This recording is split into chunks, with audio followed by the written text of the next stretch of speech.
Good afternoon, sir. I'm Tuhina Chatterjee and I'm in first year. So I usually tend to overthink everyday things like everyday situations, like even if it's just my bus not reaching the destination and things like that. So how do I not let this fear take over myself? Think of better things. Think of more important things. I fall into this loop of thoughts where I just think about it instead of actually doing it. Have something in life that overpowers all the random thoughts. I'm talking to you, right? Yes, sir. I happen to be a busy person. Hmm? There are so many things that I can alternately think of at this moment. What makes me forget all those things? And frankly, to me, right now you're a stranger. All I know of is your name, to some extent your age, the institutions you're affiliated to. That's all that I know about you. Compared to this, there is so much else that I'm involved in. There is my mission, there's my work, and this is a working day, and so many people are dependent on me for what they're doing. Why am I not thinking of them at this moment?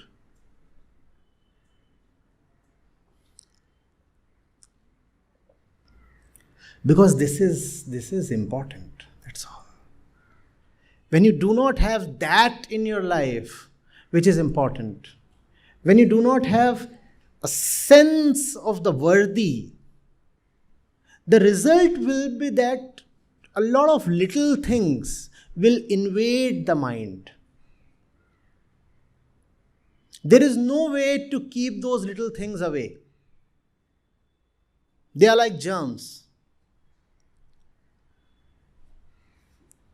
They constantly keep attacking you.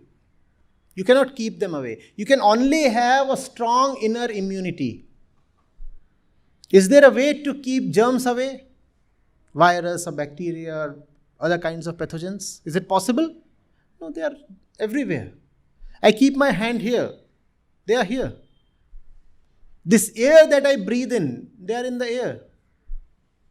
How do I ensure I am 100% shielded against them? Not possible. However, there is one thing that is possible, which is my inner immunity. And that inner immunity is called importance. Know what is important, and them random things will cease to matter. If you find yourself thinking about unimportant matters too much, it just means that there is a huge inner vacancy for something important, and that vacancy has not been filled. The mind cannot tolerate a vacuum, a vacancy. The mind needs something to chew. You cannot just abruptly bring the mind to a thoughtless state. Not possible. So, what to do? As students, as beginners, what to do? Determine what is important. Honestly give it due credit. And I like to say, fall in love with it. Make it your life. Then there will be no space to think of random things. And is that not beautiful? Life is pestering you with all the normal trivia. And yet you are not bothered. Why? Because there is a mighty inner thing you have embraced. And you simply don't have the time, the space to look towards anything else.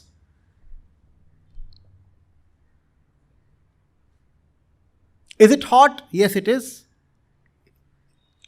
Is it cold? Might be. Are you hungry? Probably yes. Do you need a little more money? Of course I do. Care for better clothes? Why not? But so sorry. In spite of all these things that I might potentially care for, I am occupied. Nobody will ever have enough money. Nobody will ever be able to say, I do not need more clothes or better clothes. Nobody will ever say, all my desires are now satisfied. That's not going to happen.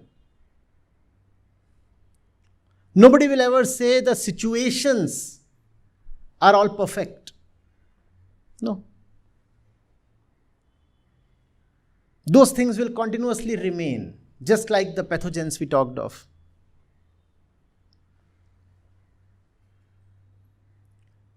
But along with them, taking precedence over them, an inner sense of importance can remain. And that has to be developed. It won't just come. As a young person, you need to figure out very clearly what is worth doing.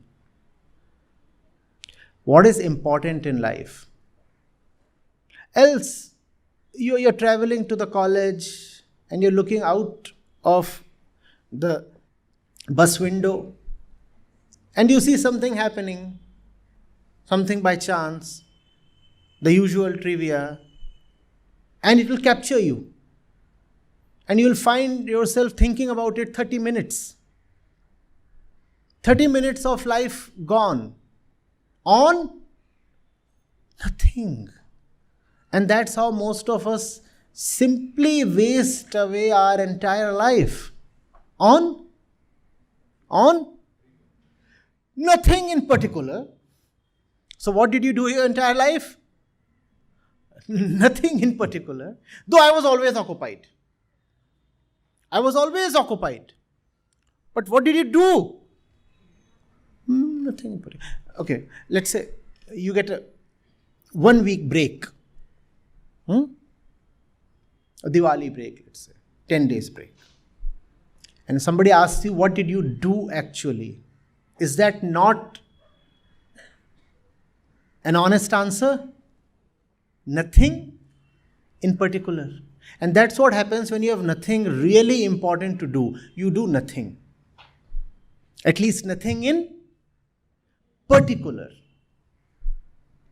And it's unimaginable the lengths of time that you can simply squander doing nothing in particular. 2 months summer holidays spent doing nothing in particular. Well, nothing in particular. My driver, I make it a point, he drives slowly so that sitting on the rear seat, I do not get disturbed. Why? Because commutes take long, 1 hour, 2 hours, and I want to read. That's a dedicated time I get to complete my reading list. Else, it's very possible to simply say I was traveling, so I was doing nothing in particular. And it's not that you are doing nothing at all when you are traveling. You are doing something. What are you doing? Staring out of the window, looking at something random. In between, you just scroll through the feed, Facebook or something. Type something random on Instagram. Ogle at some nice faces passing by. You don't know their name. The fellow will be in visual range for 2.2 seconds. And yet the fellow becomes so important.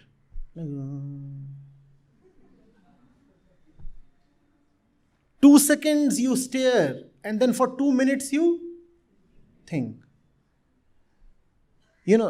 By the time the next pretty face comes, you have already forgotten the previous one.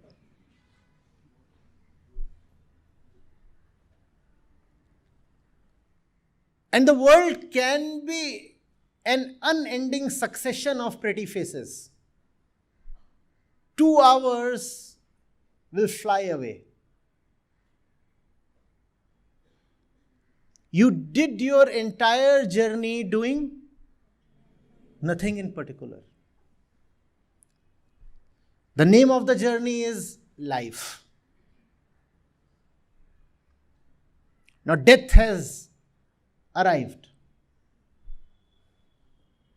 And death asks, so tell me, how was it?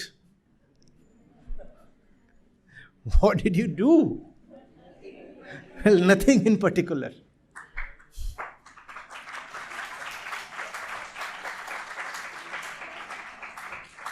Though I was always busy. Always busy. You'll never find anyone saying, I have so much time. Kindly assign me some task. Ever found somebody begging for work? No. Everybody is running behind on schedule, right? If you happen to have a to-do list at all, of any kind, you're always behind the list.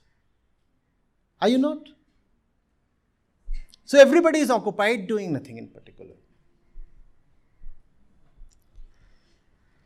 Have one thing worth living for. You will forget when you board the bus. You will forget when the destination has arrived. Somebody will have to prod you to get down.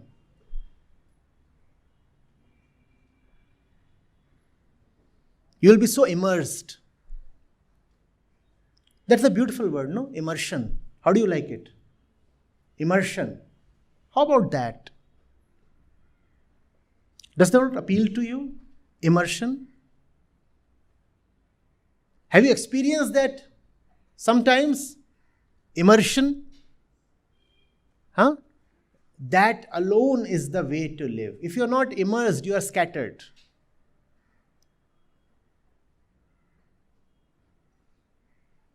How does it feel to be scattered? Have you experienced that? A state of being scattered inwardly? Have you? Isn't immersion beautiful? Have you seen how time stops when you're immersed? And if you can have immersion in your everyday life, that alone is the best meditation. Are you getting it?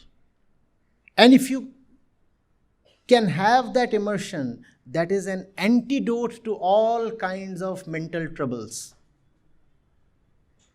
Otherwise, there is the menace of depression, anxiety, and all kinds of mental things, especially among the young.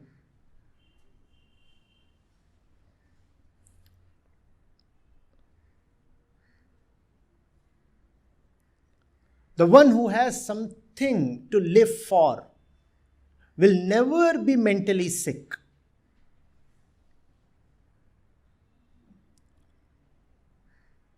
And mental illness is a pointer that life is devoid of essence.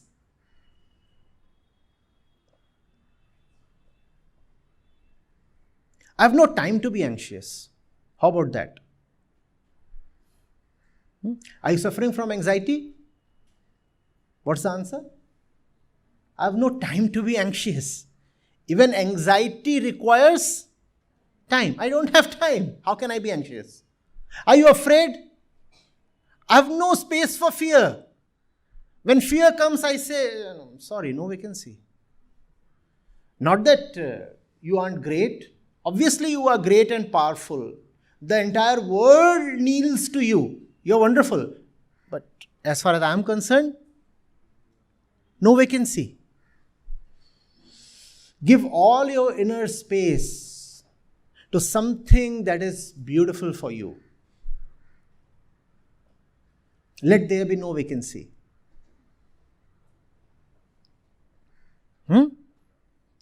Get a headband, no vacancy. Or have a t-shirt. Straight on your heart here, no vacancy.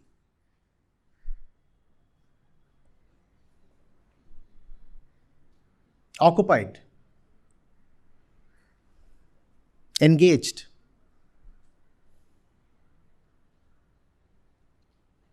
The knowers in the spiritual domain, they have said, we are wedded already. And not only in the spiritual domain, obviously you know of Bhagat Singh.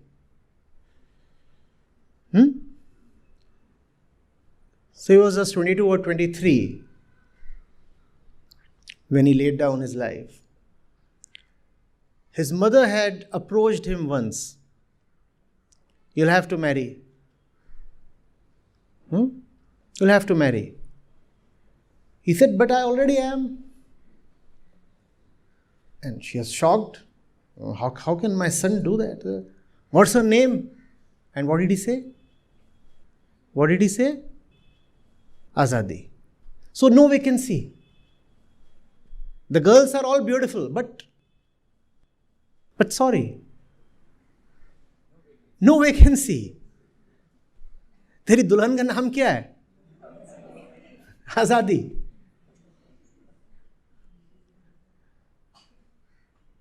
Already married, no vacancy. And that's why you remember him today. And that's why all others have become the dust of time.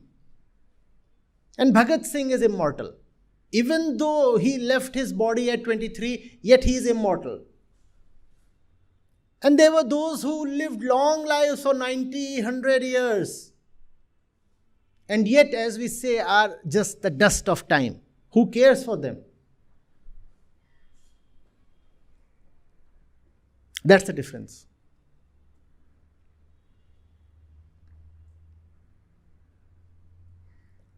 Have an early wedding, as early as possible.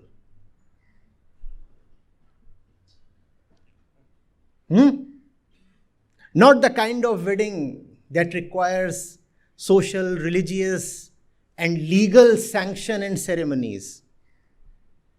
An internal wedding. Let nobody know of it.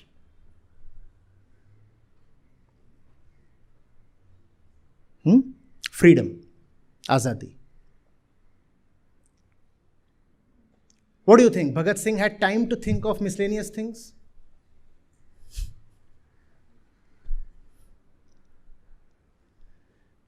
How occupied he was, you know of it. Even on the eve of his hanging, he was still reading the Bhagavad Gita.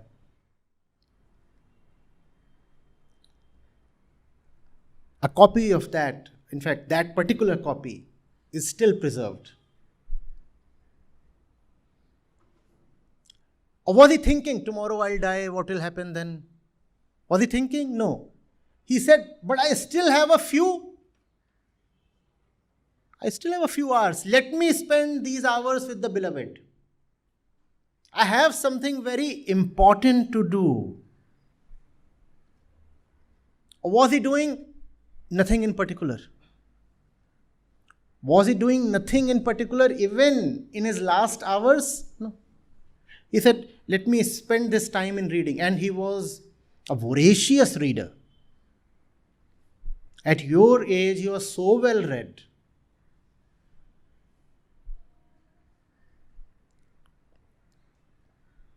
Never had any time to waste.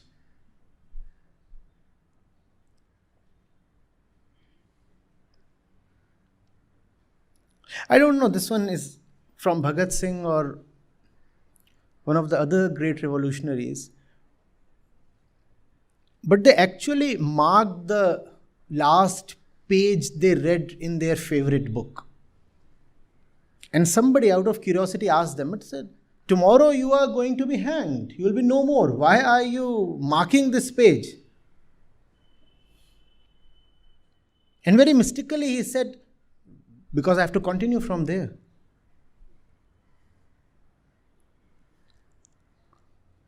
No time for self-pity, inner misery, sad thoughts. No time. I'm busy with the right thing, even in my last moment. Huh?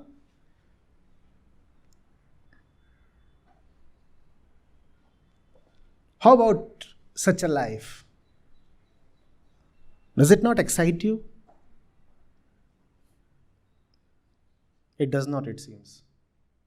Or does it? It does? Be extremely occupied.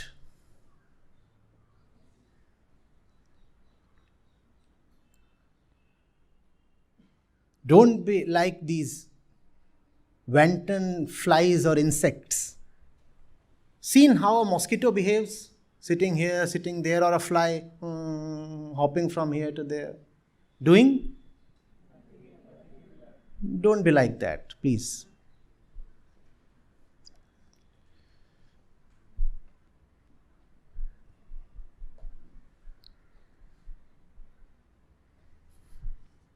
Yes, sir. Sit. Thank you, sir.